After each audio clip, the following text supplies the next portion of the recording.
This army is for the Republic. For the Republic! What's going on, guys? Clone Force 23 here, coming at you post-regionals, checking out and checking in with you to see how it's going on. Apologies, my camera isn't working, but Alec's here. Got my boy Alec. How we doing? I'm feeling like I don't want to play Star Wars anymore. Yeah. At least for a week. At least, I definitely didn't go to locals on Tuesday, 2 days after this. yeah. 13 rounds of spoilers, but Yeah. Pretty Star Wars'd out after 2 days and a cumulative of 13 rounds of Swiss, 9 on the first day, and coming back to do another 4 for day 2. Spoiler alert. Couple of us made day 2, but wanted to check in with everybody to let you guys know how it went for us, what our thoughts were. Won't get too much into the meta spread, but a lot of other videos out there are doing that right now. But I think the biggest things to note was that there was a huge spike in Vader 4 yellow presence. Not a whole lot of people running the Luke and Vader gauntlets, to be honest. Maybe there was, and we just didn't see them. And then the other big one that people ran with a lot, especially in the competitive scene, was the Rey Data Vault. Spoiler alert, if any deck has a problem, you just slap Data Vault on it, because we saw that. True. we saw every other deck Data Vault. A lot of the numbers showed that Kira was there to play, Sabine was there to play. It was pretty much meta expected, with a couple of surprises. Shout out to our buddy Gabe that made day 2 with a Akbar Colossus and won the showcase over it, and was actually the only person to enter with Akbar, which was wild. Legend. Truly a legend. True legend. But a lot of fun out there. Shout out to FFG and Star City Games. There was something happening for everybody. If you didn't make day 2, you could have done Star Wars all day, and it was a good time. Alec and I got a chance to meet a lot of the other competitive folks that we see, that do content and see them on YouTube. All of them are just great guys. Everybody, I think we got a chance to meet almost everybody from KTOD. I had a chance to play a couple. I know Alec ran the gauntlet on a few folks in the competitive scene. But they're all just great guys. They're great. They're there to have fun. Just like, everyone's just kind of got their, they brought their buddies into this game, and they're friends having a good time. So great to meet them all. But yeah, so we were gonna talk a little bit about how our group did. We'll start off with a couple of our other teammates. Alec, I think you've got the numbers. I don't have them handy. I do, yeah. So 638 players for this regional, and our 4 teammates, all of them played in the tournament, and I'm very happy to say that all 4 of us placed within the top 130 players out of the 638. I think that's around the top 20% of players, which I'm super proud of, especially kind of being in this very open meta. It's not like last set when we all could have brought Mono Han and probably done more consistent. I know we were all 4 on different decks, played a different spread, most of us, and yeah, really, really happy performance. Cody, our Anakin Chosen One believer, who's been on the channel before, he finished 5-3-1 draw. I know he had some unfortunate pair-ups, especially with the blue matchups. I think his first round was his draw, which kind of threw him into the pairings with the other blue decks that draw. So that was kind of rough for him, but still winning record. He did not make day 2, unfortunately. Max, who was on Han Solo set won 30 base green, basically the pilot deck. He finished 6-3 on day one. Was not able to get the day two, unfortunately. He finished 81st in the entire tournament, though. It was just one win off of making day two. And then we come into me and Alex. Spoiler alert, we both got to day two, which I'm super, super proud and happy to share with him. We're going to kind of break down what our decks we played were, what our pairings were, how our tournament run went, since we were the ones that made that second day of competitive play. But yeah, overall, it was a super, super fun event, kind of the biggest North American event for Star Wars Unlimited. And again, yeah, there were so many people that came from all over. Shout out to all of our Minnesota locals.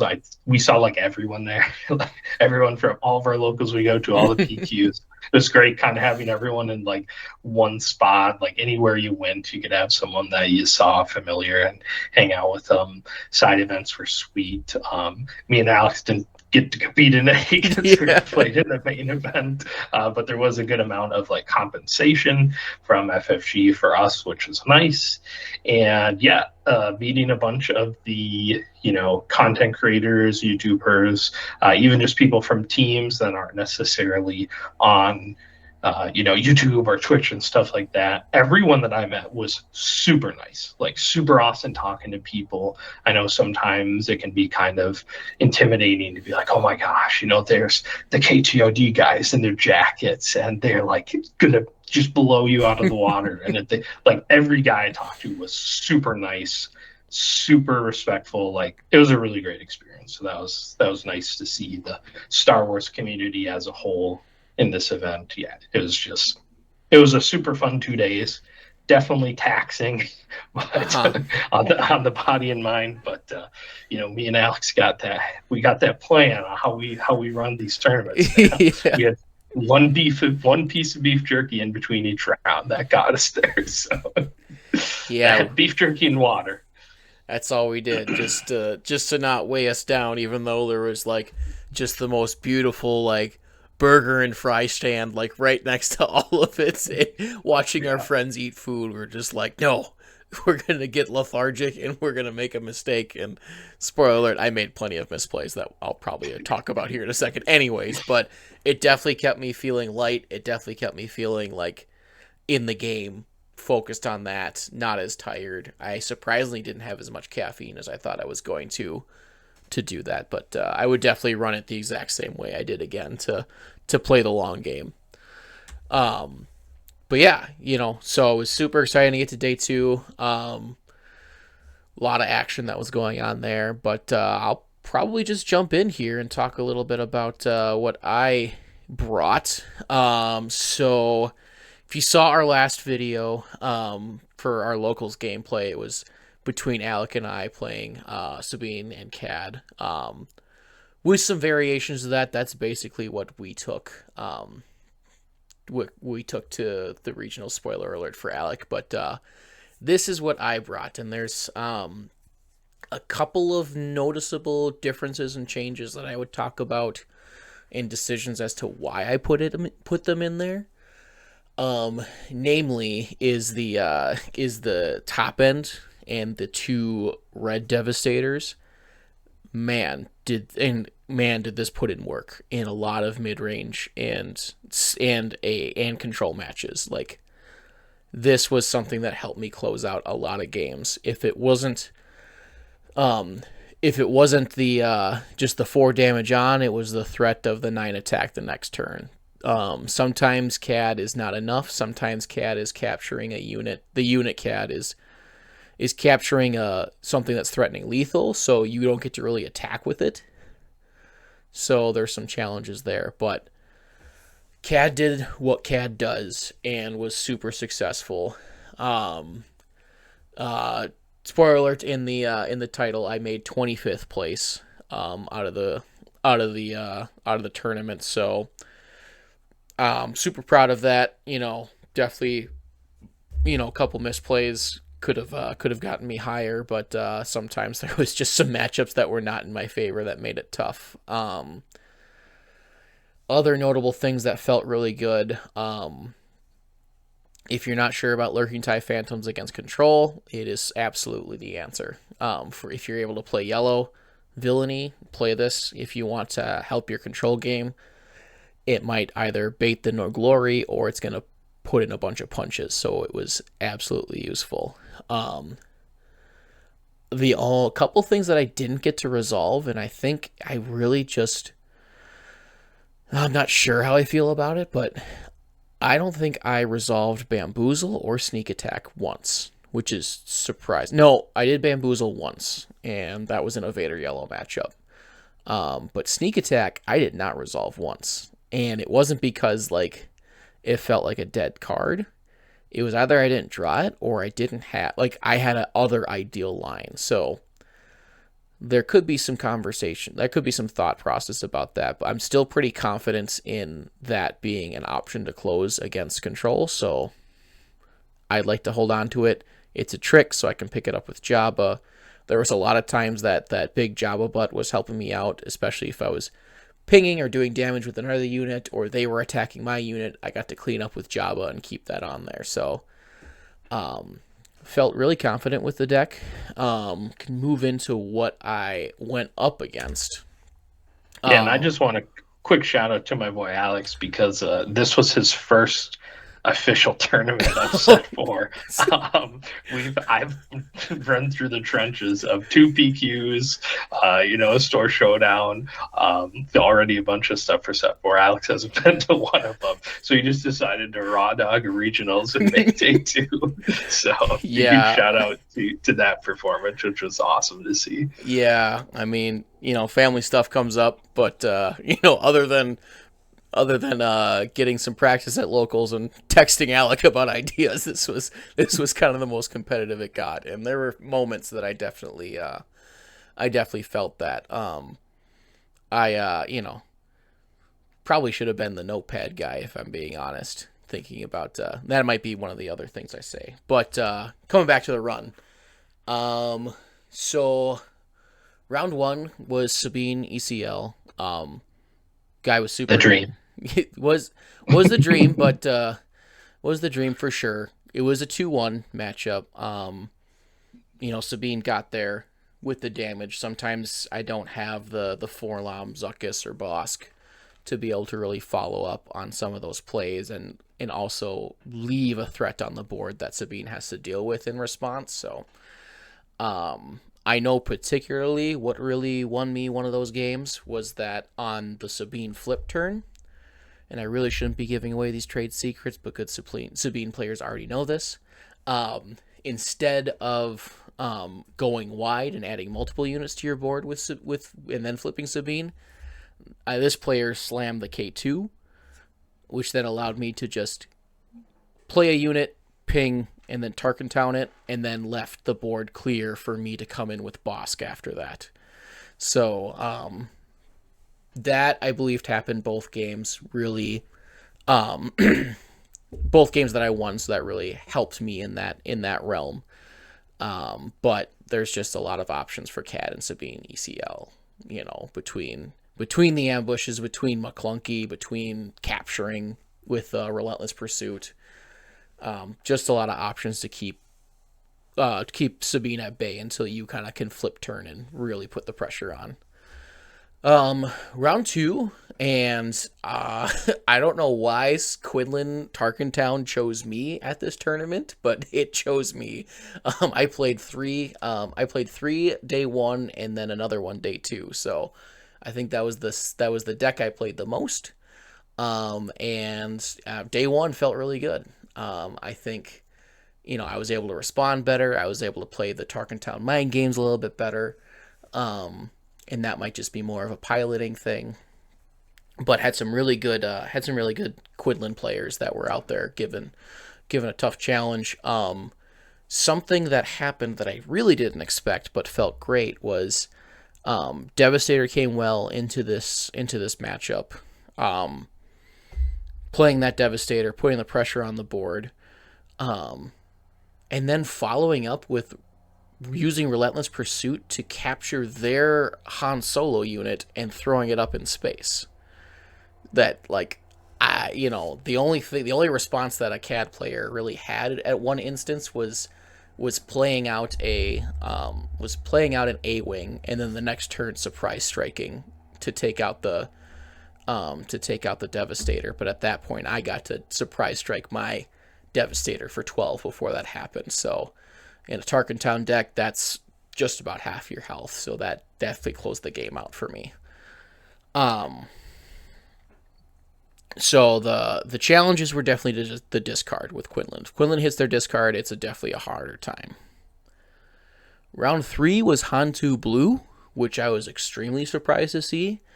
I know that there was one Hantu Blue that made top 8, so it's definitely a worthy deck. But it's definitely a deck that Cad Tarkentown wants to see. Yeah, That's like Ottoman. it's pretty fun. But that's what I got to see. I got to either got to ping away their units early with value, or got to Tarkentown that one big thing that they tried to slam early on, and then got the advantage. And I just closed out the games before Crate could come down. That was kind of my goal. And then again, it's like they're trying to respond to the things on the ground, and Devastator comes into the space arena. It's like, oh wait, I had a lot of eyebrows raised when Devastator came on the other side, and no one was really expecting that, so it felt good. Round 4 was Bo-Katan Tarkentown, and it was interesting, but Cad just had a lot of like in-game responses to this. Playing a lot of was playing like the Mandalorian synergy package, like trying to get as much output on that, and it just didn't put up enough damage compared to Cad. So I got them in a position where they had to aggression with just taking out one of my units and then drawing. So they didn't really get to get that big aggression value of attacking again with a unit to put the pressure on. So it felt good. Round 5 was another Quinlan Tarkentown, very similar vibe. Notably, this Quinlan was playing the Grogu instead of the X-34 Landspeeder. And actually, I had more trouble with the Grogus. One, because I either had to choose a Tarkentown it to keep my tempo up, or that thing was just sitting down some of my units, and I couldn't put the pressure on. So, we've said it here before, I think Grogu's superior. Round 6 was where it felt like it fell apart for me, for 2 reasons. One is that I went up against the champ, which was Wu. Which, by the way, dude was the nicest dude on the planet. Like, he could just see I was a nervous wreck because I was a little intimidated by the jacket. And then 2, we ended up on the McClunky stream for this one. So, if you're watching and saying what the heck was happening to this CAD player, that was me completely nervous out of my mind. But this dude was just the nicest guy ever. He was reminding me about triggers and reminding me about things. I think at one point I was almost flashing my cards to my hand to him, and he was like, "Oh, hold on." So like this guy just deserves the win. Like deserved the win before he was even kind to me. So he's just a great guy. But yeah, this one was a really tough matchup for me. Cad is always going to have a tough time in Akira Data Vault. My hope was to put in my sideboard and have that work. I did make a misplay game 2. Turn 1, I got the Bazine, and I should have, looking at my hand, I should have gotten rid of the Infernal 4 instead of letting him keep his hand. My thought process in letting him keep his hand is that he did not have ramp. So I was like, all right, you don't have ramp. And I don't think he had draw either. So I was like, that's fine. That allows me some time. But what I was forced to do turn 2, and the only play I had, was to play out the Lurking Tie. And he had the Infernal 4 to value kill that. So I kind of was on the back foot after that, and he kind of just took off to the races. I got pretty close game 1, particularly with the Red Devastator, but he came down with a Walker, and then I think I think game one had 3 Power of the Dark Sides and 2 Overwhelming Barrages, and I don't know what deck you're running that's gonna deal with that, but if you do, let me know. Like it was tough. Wu was on a tear. He put in work. It felt like I was just getting worked on that one, but again, great. Shout out to him on the win. Absolute respect and props for the deck that he ran, and how he piloted it, because that's that was a fantastic run. So recovering from that, I moved on to Anakin Colossus, which I was not 100% confident about. I had played Cody some, and it felt like 50-50. It felt like a lock for me playing this Anakin Colossus and the other one I played day 2. The turn 1 Tarkin Town on either the C3PO or R2. Like taking out a 1/4 with Tarkin Town sometimes feels bad, but it felt great in this one, especially with Colossus shutting down that draw. Great. From there, I just pushed units. Capturing with Cad felt fine. If they decided to fell the dragon or something else, they could. But sometimes on 7, capturing their units instead of them being able to slam a Luke, in terms of like, oh, they killed a unit, I just captured it, so they don't get that -6/-6, so Luke's value kind of drops. And then I get to push damage after that, so felt pretty good. Next round was Vader for yellow, and this one was very close. I got the one round 1, and then round 2 and 3, he came back, and it was just pretty tough. Jeff Greasy from Bothan Network, I think he was in the top 10 by the end of it. Piloted it very well, overwhelmed me with space units. I didn't have a lot of answers, and I think Cad Tarkentown's just weak to it if it's not prepared for it. And I think this was one of the decks that I just kind of said, like, all right, if I run into this, I'm just going to have a tough time. My hope was that it wasn't going to be very present, and spoiler alert, it was, but I did do a lot of dodging on this deck. And then my last round, Quinlan Voss Tarkentown. This was a 2-1. The one thing I remember the most about this is that this guy was running Cargo Juggernauts.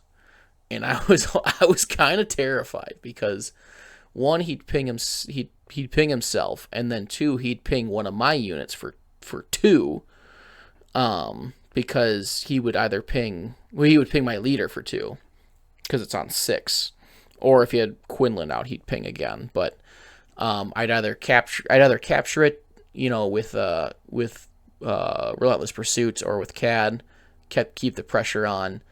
I think we had a little bit back and forth where he played out all 3 of his game 3, and I either captured or defeated them. And then I finally was able to overwhelm the board enough where he wasn't able to close it out. So, but yeah, by the end of day 1, I was placed at 15th.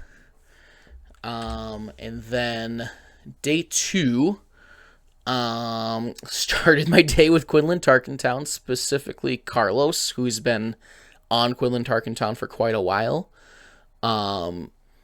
He was definitely a confident pilot.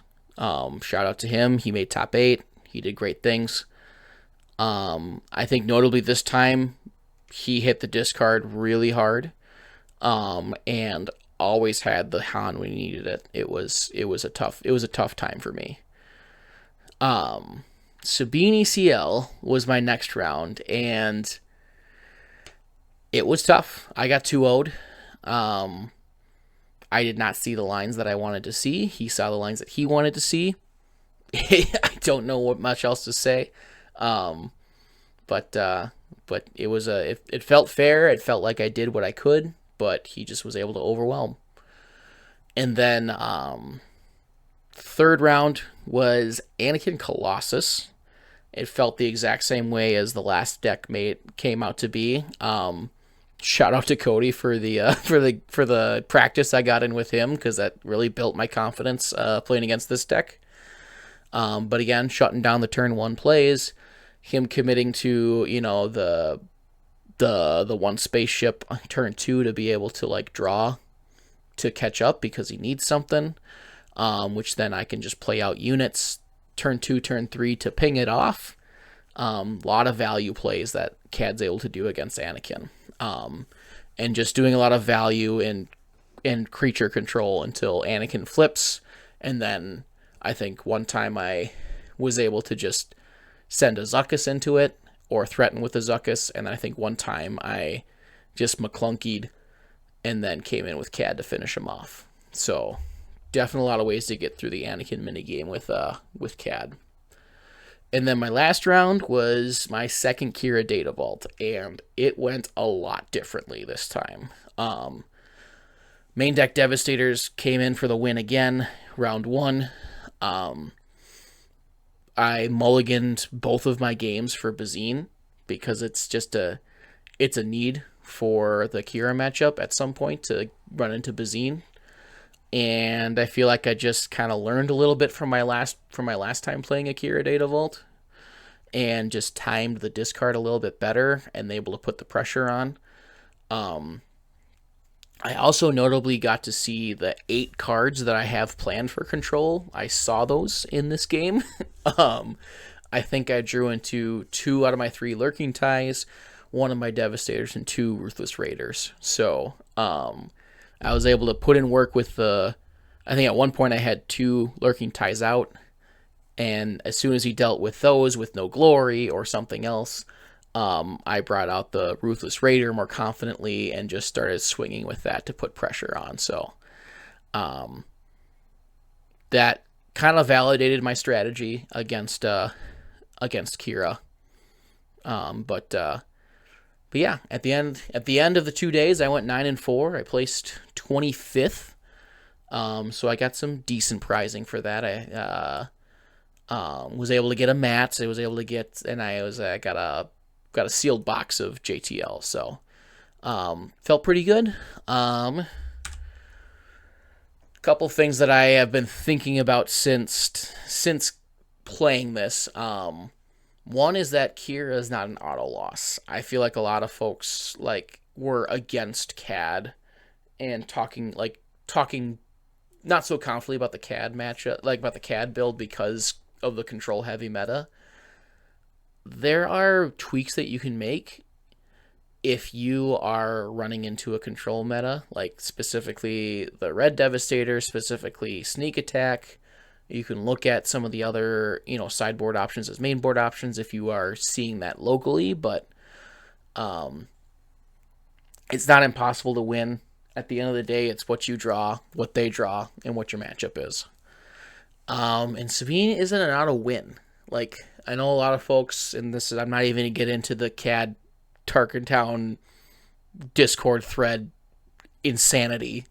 But I think the data said that Cad was 55% was their win percentage against Sabine at day 2, and I think that's fair. I think a lot of folks think that it's automatic because it's just, it's tempo and it's going to be able to take care of things. It's not. We've got some insanely good Sabine pilots. Shout out to Alec, that know how to navigate those things and still put the pressure on. So, don't be overconfident going into Sabine matchups. A weakness that I thought about and was confirmed is that Vader Yellow is a big problem. This deck is space weak. You have to run into some things that you don't want to see. You're praying for things like McClunky or Relentless Pursuit at the right time. You're hoping for Bamboozle if you're mating them. It's just there's not a lot of spell removal in this deck where some decks may run Open Fire or something like that would kind of help that out more, and you might have to consider that for a deck, for a meta that's gonna see more Vader Yellow. And then for me, I'd probably make some tweaks, but I'd probably pilot this again. Namely for Vader Yellow, I'm looking at the IG 2000. I think that's a potential sideboard consideration. There's a lot of like 1 HP units that they're running there. So that could help you play catch up or kind of deter them from slapping down a clone combat guy to kind of get a real boost there. But that was my run. A lot of chatting there, but it felt good. Definitely had a great time just playing and being out there and having a good time. Learned a lot from playing, and definitely learned from my losses. So definitely excited to get the next chance on there. Yeah, and Cad actually, having a very strong showing in this tournament, given that I think you and Raytan were like the only 2 Cad Target Town players in the top 25. But spoiler alert, he came in second. So the deck that I don't think a lot of people would have like put on their radar to say this deck is going to, eat away the competition at regionals in this format. And hey, it just does. Like, it is still, in my opinion, like the rogue deck. Like, this is just the deck that just does good into good stuff. Like, it's yeah. I mean, it was and shout out to Raytan. What an incredible run. Partially mad because he got the showcase over me, but that's okay. Yeah. But yeah, and I think the advantage there is the rogue quality it has, is like people weren't ready to walk into a CAD, and they probably definitely weren't ready to walk into a CAD that's main decking red Devastators. So Yeah, for sure. I mean, sometimes you just got to throw that spice in and you get some luck. But enough about me. Spoiler alert, we saved Alec for last because he did a little bit better than I did. So I'm gonna pass it off to the Sabine Queen here. All right, I am the Sabine Queen. Yes, definitely not the best Sabine player of the day, but so this is the list that I piloted going into the regionals. Again, I've said this in very, very many videos on this channel. If you have not seen it before, there's plenty of Sabine videos on this channel. Deck that I just can't seem to put down. After Will O'Neill won Richmond's sectors, I just felt like, okay, it is Sabine's time. And I've been playing it since then, tweaking the deck. The Sabine Discord thread in the KTOD Discord, which is a great Discord if you're not in there yet, is it is the most commented Discord thread for a reason. Everyone is innovating this deck all the time. There was a lot of changes I had to my PQ list that I played my last PQs with going into this tournament, and man, it felt solid. There's a couple notable things here that we got going on. The core, like 40, is the same. Sabine just plays the same 40 cards, and the spice is like what's left for someone to work with. There are a couple of rules that I always follow with Sabine, or at least playing aggro, I guess, but Sabine is the one, right, that you're playing. The first one is I need 15 1-drops. I know some decks are playing 14, some crazy people are playing 13, but I need to see a turn 1 play. I thankfully never bricked on a turn 1 play, which has famously happened in PQs for me before, even when I was at 15. So never bricking out of 13 rounds of gameplay was awesome. And the other rules is I like to have a very simple sideboard. And I put mine together just saying, okay, I really am not siding, the whole board against anything. I just want a good thing for control, a good thing for aggro. The rest is just kind of utility. And then the last thing is you want some good pumps, right? And so what I chose to do with this list is split the pumps. So we're not maxing out on any of them. Playing 2 Wingleaders, 2 Chewies, 2 Dark Sabers. And that ratio felt so well. I've resolved pretty much every combo in the Sabine deck. It was just in different instances. Every card in the deck does what it's supposed to. It deals damage to the opponent's base very efficiently. Almost every single card in this deck represents 3 damage to the base, if not more. And so it's super efficient. It's meant to tear apart bases. And I never felt like, okay, I needed Darksaber to close out this game, or I needed the Wing Leader play on turn 2. There's just all kinds of utility that got me there.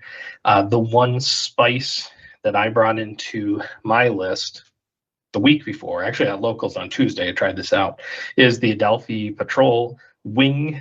That card's insane. I won plenty of games with the Delphi. If there was any tweaks to the deck that I'd be making, is I'd really like to fit another Adelphi in there. But the Sabine list is so tight, and it's really hard to fit another card in. But yeah, overall the list felt super consistent. It didn't feel like, again, I needed to draw any specific card, just a combination of good things. Masterpiece is probably the card that overperformed. That card is insanely broken. That's probably the best card in the deck. And I really, really enjoyed the side deck. Like I said, it was very simple. These are the cards that have kind of been flexing in and out of the main deck for people, the Fighters and the Sundari, and they're really only just good against 1 or 2 matchups. So I thought, hey, I really wanted to fit Red 5 in the build as another strong space unit who also helps against the Han 2 matchup, and then board in the Sundaris and the Fighters when needed. And that felt great. There were some matchups where I didn't even bring in Sundari or Fighters. So yeah, overall, super, super satisfied with the list. I don't think you need 3 Sabers. I don't think you need 3 Chewies. I don't think you need 3 Wing Leaders. Timely Intervention is also an insane card. If I could be crazy and play 42 cards, I'd play another Delphi and another Timely, but I don't know if that'll happen. But yeah, my girl does her thing. She just does damage to the base. Poe and Wrecker are super strong. Wrecker boomed stuff all day long. And yeah, super happy with the deck and its performance. Really felt like my own iteration, probably my favorite iteration of the deck in 4 sets that I've piloted. So yeah, let's get into my matchups here. So on day 1, we're beginning of the tournament. Everyone's super nervous, and I sit down across the table from Lego Pizza, and I'm like, "Oh, great! I'm playing like one of the best players in the world. I believe he's about the network guy, but on top of that, he sits down, and I'm like, all right, what's he gonna be on? And he's on Vader 4 yellow. I'm like, okay, so as opposed to the opinions of many a Sabine player, I love the Vader 4 yellow matchup. I do not believe I've lost this matchup in any major tournament, in any PQs or anything. But yeah, I love Vader 4 yellow. Not much to say about this. I opened both games with Battlefield Marine ECL Masterpiece turn 2. That was pretty much it. Both games he did open 2 1-drops, which makes the Masterpiece play a little bit more risky because he can technically get the Sanctioner shuttle out there. But what I did was I opened the Marine and brought in the Masterpiece. I buffed my Marine because they have to get rid of the Masterpiece, so the Masterpiece will just eat away their board. And if they want to swing at base with their unit, make a token, and then Sanctioner shuttle the Marine, the next turn the Masterpiece can get rid of the Sanctioner shuttle. So yeah, Masterpiece is insane. Against Vader 4 yellow, that was a clean 2-0 to start the day. I was like the 3rd person to sit up, and I was like, oh, there's a lot of people playing cards right now, so typical Sabine stuff. Yeah. My round 2 was the mirror, my first mirror of the day, and the only mirror I played, which is, I love the Sabine mirror. If you've ever met me, that is like one of my favorite matchups to play ever in this game is the Sabine ECL mirror.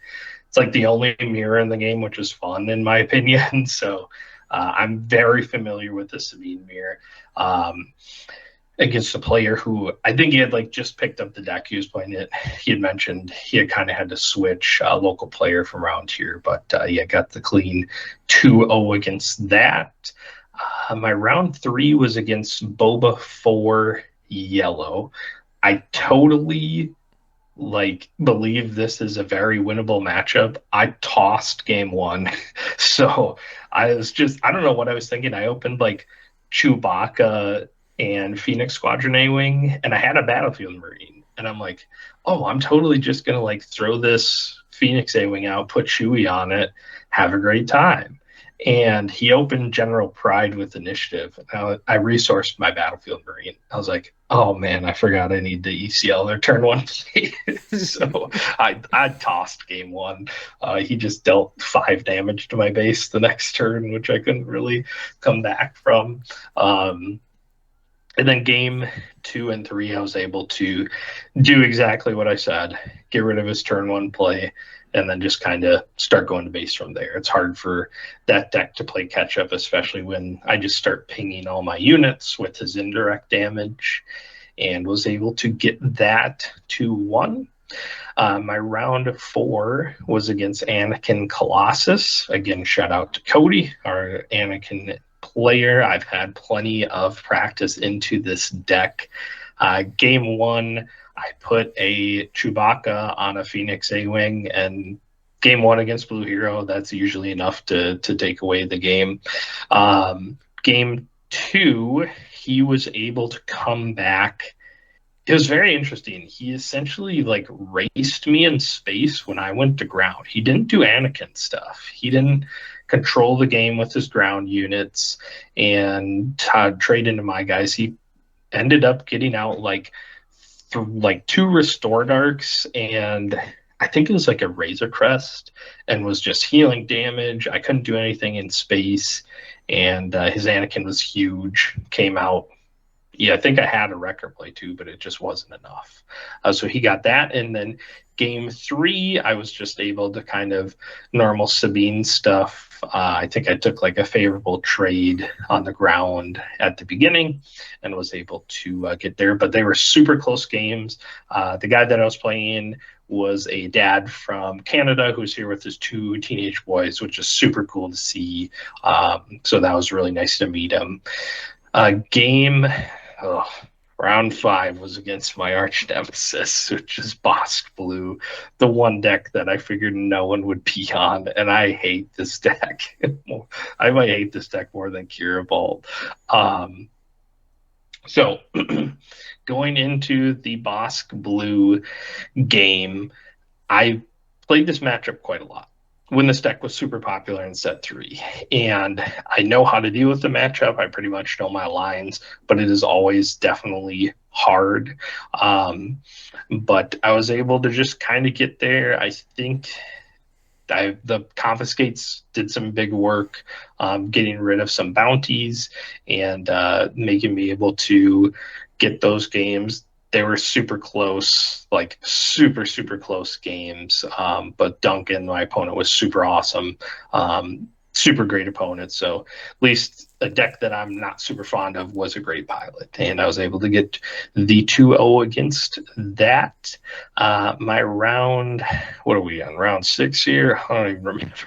Yeah. Round 6. A lot of games of cards. My round 6 was against Mickey D from Botha Network, who is probably one of the best Quinlan players in the world. Quinlan Tarkentown, I'm very familiar with this matchup from my brother Max playing this deck quite often. And Mickey, of course, a very famous Quinlan pilot, did not play how I thought he was going to.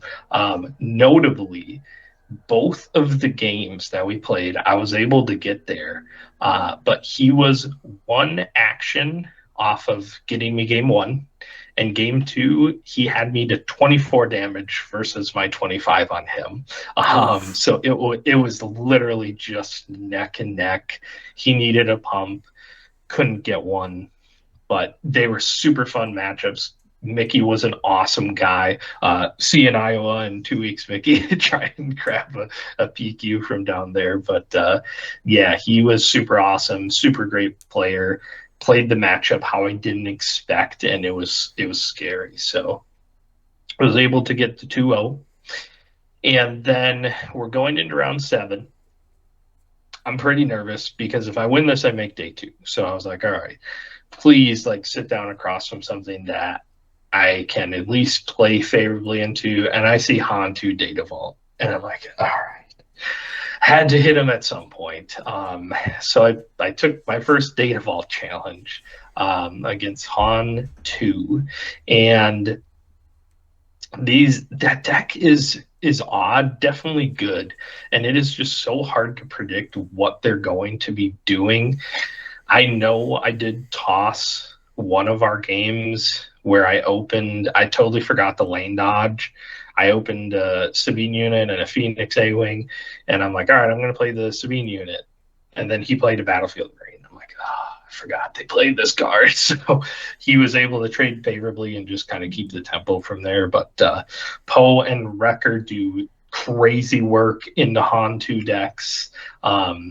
Notably, General Riken is a very big pain. So as sometimes it doesn't seem like the right play, but you just got to save the ECL, or if you got a timely to deal with those Rikens. Red 5 also did crazy work in these matchups.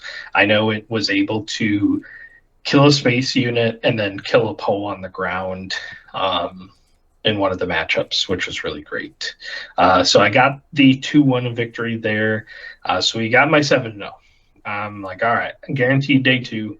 And I don't know if I should be playing out my last 2 rounds. And pretty much everyone was saying there's no reason not to, because you've already qualified with 7 wins and you just better your day 2 record. So I'm like, all right.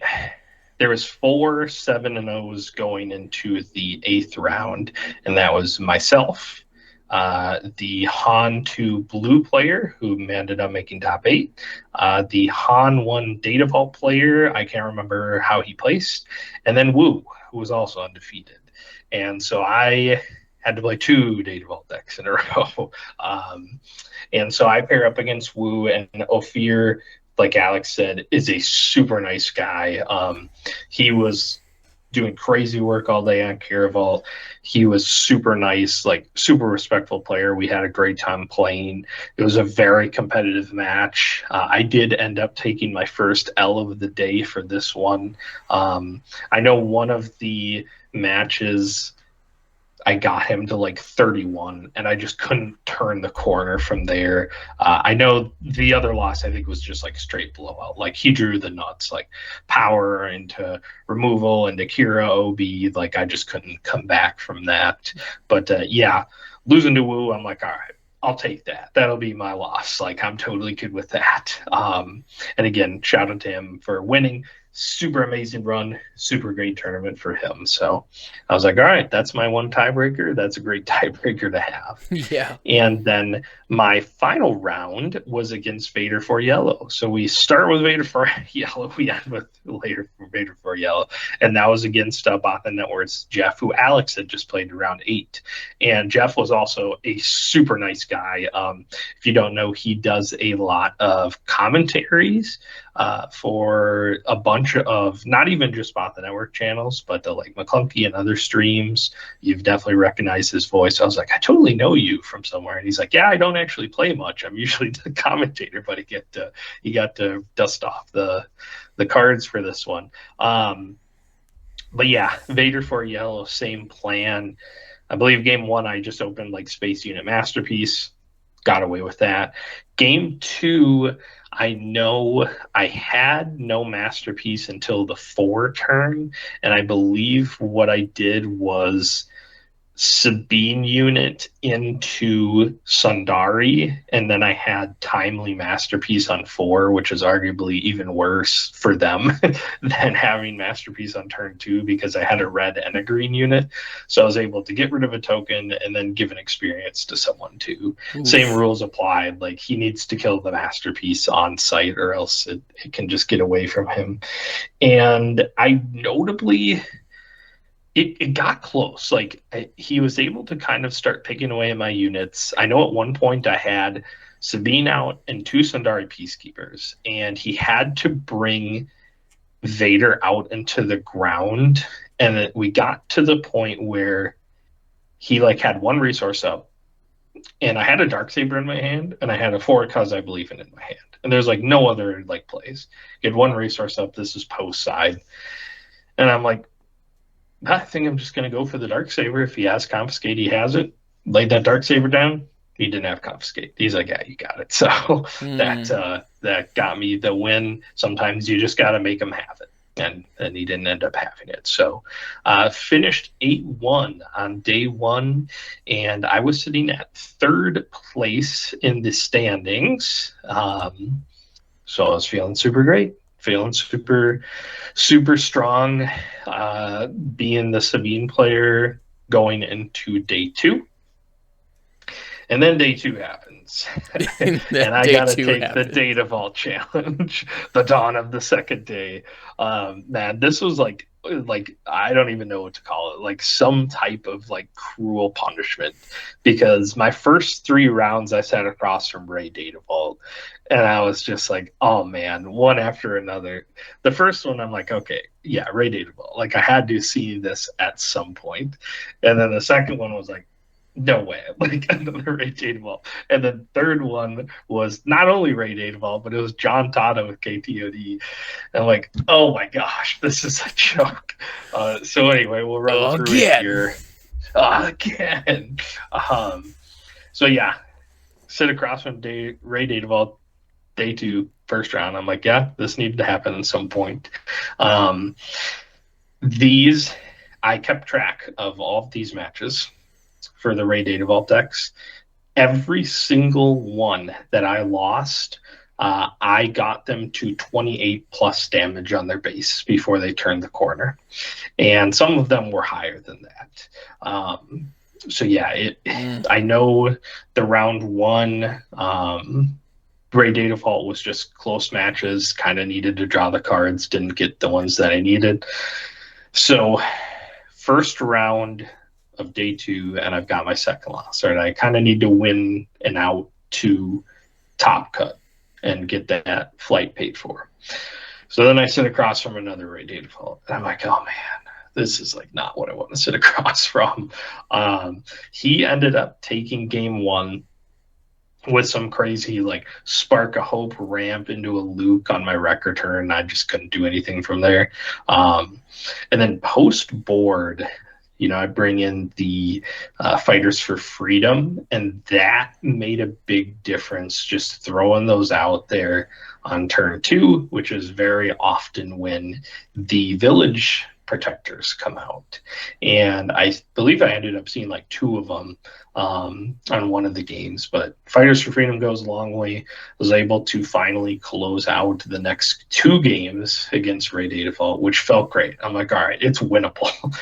The matchup isn't lost. And then I sit across from my third Ray Data Vault, which is John Dotto with KTOD. I'm like, all right, if this is not already a tough matchup, I get to play one of the best players from that team. And Tata was also a super cool guy, super respectful, awesome, friendly. I have like nothing but good things to say about all the content creators, pro players that I saw. Tata's games, the first 2 games went pretty much as expected. He got game 1. Post board game 2, I was able to get him. I know it. I'm like, I Darksabered like a super weird turn. I think it was like 5. I had like Darksabered and Rebel Assaulted, and he was just like, yeah, let's scoop it up. And then our third game, I remember going into the Ray flip turn. I had like pretty good like tempo on his base, like 20 damage on base. I'm like, I just need like a Wrecker or a Poe. And I just, for like 3 turns in a row, drew like 2 drops and 3 drops, like 0 Wreckers, no Poes. And it was just like, he got a Ray out there, he got a Luke out there. At some point I was able to get rid of the Luke, and then he got like a Sundari Peacekeeper and a Clone Deserter. And I saw the writing on the wall. I'm like, yeah, this is done for me, unfortunately. So Tata got that one from me. Again, they were good games, a little brutal to run the Ray Datavault challenge on day 2, but hey, it happens in a competitive tournament. So at that point, I knew I was pretty much knocked out of Top Cut because the last round everyone was probably just going to ID. But we figured out that I was playing for, in the last round, the possibility of having a day 1 bypass down to me. And what else do I sit across from than a data vault deck? So I was pretty sick of the data vault decks after this.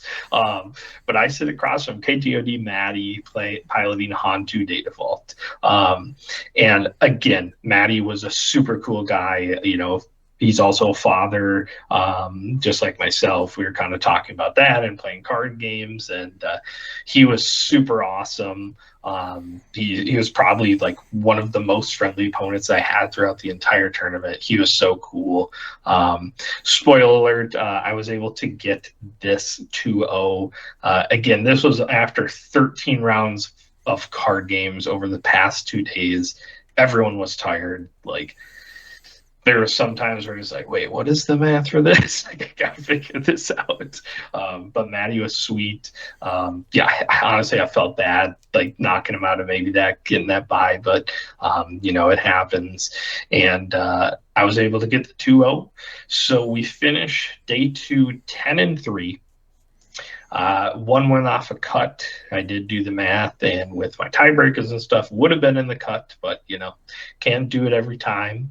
I finished 12th place overall, and I was able to get the day 1 bypass down. Let's go. Which, I was super, super happy. Actually, Woo and Maddie were the ones to come over and tell me that. So again, shout out to them. That was super nice and super cool of them to come over and congratulate me afterwards. And it feels super great to get what is probably the more important thing other than getting your flight paid for, which is nice. But now I don't have to play, an entire 9 rounds at Worlds on day 1. So super, super happy and, grateful with the performance. I was looking at this and just going over the past couple of days. One thing that I didn't even realize was I never got 2-0'd. All of my losses, I took a game off of them, which feels really good. I was never 2-0'd. And again, all of my losses were to data vault decks only. That's the only deck that I can't turn the curve on sometimes, but it is winnable. And felt so super, super proud of the deck, how I kind of innovated it to my liking. If we kind of move on to my takeaways here, in my opinion, this is the most powerful that Sabine has ever been. And I think it can get kind of overshadowed by how strong the decks that are good into Sabine are right now. But man, Sabine's got some cards and they are very strong. Red 5 feels super good. Phoenix A-Wing feels incredible. I know before the set officially came out, people were like, a 3-2 in space, it dies to so much. It's not going to be impactful, but man, that card is so good. Luke Pilot's amazing. Chewbacca's really good. And then the addition of Adelphi, and then Sabine's Masterpiece, probably the best card in the deck. Secondly is we are still the fastest aggro deck in the game. People are afraid of you. If you approach certain matchups and you're like, all right, I'm gonna control the board and then try and spin the tempo from there. You don't have to do that. You can just keep going to base, make them control your board, and then make favorable trades when they present themselves, but you don't need to be doing that at the beginning of the game. Get that damage in where you can, especially if you're sitting on a Poe or Wrecker or a Rebel Assault, these huge game swinging things. It's you play like an aggro deck still, and it gets there. Timely and Adelphi are cracked. Like I said, those cards are crazy. That and Masterpiece, that should have been added into the line, but it's probably the three best cards in the deck. I know I get my last play of the tournament against Maddie was I claimed and I played in a Delphi Patrol Wing on a Masterpiece, which allowed me to buff the Masterpiece that already had one because I have a green token. He was like, yeah, that's enough for this game. So after that, I was like, yep, that's great. And then, Data Vault, if it has not been presented itself clear enough, it's tough to chew through no matter what leader is using that base. Whether it's Kira, whether it's Ray, whether it's Hantu, whether it's Admiral Akbar, like the 33 is tough. And you really just got to do that math. Okay, what am I going to need to get there? When are the times where I need to be claiming? Maybe I can hit for 3 with my unit, but I've got a Rebel Assault in hand that represents 10 plus damage. You just claim at that point and make sure you get that 10 damage in, because it can make a difference. But yeah, overall, super happy with the deck, super happy with my performance, super happy with our performance as a team. And that's what I got to say about the Queen of Aggro. Yeah, man, just shout out to the fact that you made it that far. Well deserved getting that day one bye. Looking forward to see how you do at the World there. Particularly shouting out the fact that arguably the most sweatiest competition that we've both been in, and we didn't have our own. We didn't get paired up. No sweat fest between the two of us. I believe there's 3 times during the tournament when we were like, we have the same record, and we like looked at each other like, don't say it. Don't say it. If we say it, it's gonna happen. So we're like, oh yeah, we just like have the same record, right? Like, crazy, all right, yeah, crazy, dude. I would stop sharing my beef jerky if the pairings came up. Like, no rations for you. Yeah. But it was just a great time. I think we had fun just being out there doing Star Wars things for the weekend, hanging out with friends, having a good time. Like, really excited with how far we all were able to go with the deck. I mean, from your 10-3 to Cody's 5-3-1. It was all positive records. It was all strong showings, I would say. I think we've got a lot of things to kind of take away from it. Some meta choices that we might make if we make it to some couple PQs before the next set drops. But definitely had a good time. Kind of cool getting those nice new promo cards with the cool foiling on it. Staring at those a little bit, see what we can do, and yeah, just had a fun time. Yeah, for sure. Yeah, again, shout out to everyone that we saw locally and chatted with, and then everyone just from out of town. Like I said, I didn't talk to anyone that I felt like, this is a player being rude. But again, we were all competing for 13 rounds, right? There, you get ornery, you get tired, you get sick of looking at certain cards that counter your deck. And every opponent I played was, 1, super cool, and 2, was very competitive. I did not, whether there was 2-0s or not, I did not feel like any of the games were just a flat out like, oh, I'm playing someone who doesn't know how to play the game. Like, every round I played was extremely competitive, which was really, really fun to see. Yeah, I mean, great competition. Got to see some spicy builds from folks that did really well. Yeah, just an overall super positive community, and just kind of shouting that out to all of y'all's, especially if you were out there. It's easy to get caught up in all of the meta, in the drama of it all, but we came out, we had a good time. I think everyone was happy. just keep putting out those positive vibes, folks, because we appreciate it. For sure. But I think that's kind of all we've got for this one. If you made it all the way through this video, we appreciate it. We certainly enjoy kind of breaking down our kind of competitive run. I think it helps us reflect on how we did and how we can improve. We'll probably try to get some more videos out there before the next set. Might try some more gameplay, but we're definitely starting to cook on some set 5 juice. I know that we have been texting each other a lot about some ideas that we have, so we're certainly gonna share those out once they start coming. But if you are not subscribed already, we certainly would appreciate that. We definitely enjoy what we're doing, and the support from the community that we've gotten so far, we extremely appreciate and hope that we can keep on doing this. For sure. Yeah, and if you have any questions or comments, feel free to leave those down in the comments section.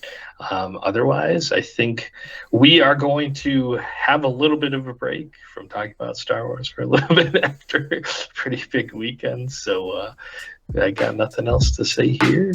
I think we're gonna peace out. Grand Army of the Republic when deployed. Galactic warfare you cannot avoid. Go ahead, be a battle droid. Face off against my clone troopers and get destroyed. Space tech, spaceports, TCG, card sports, of course. Till my voice goes hoarse. Welcome, wrecking, decking with the strategy, the energy. It's Clone Force 23.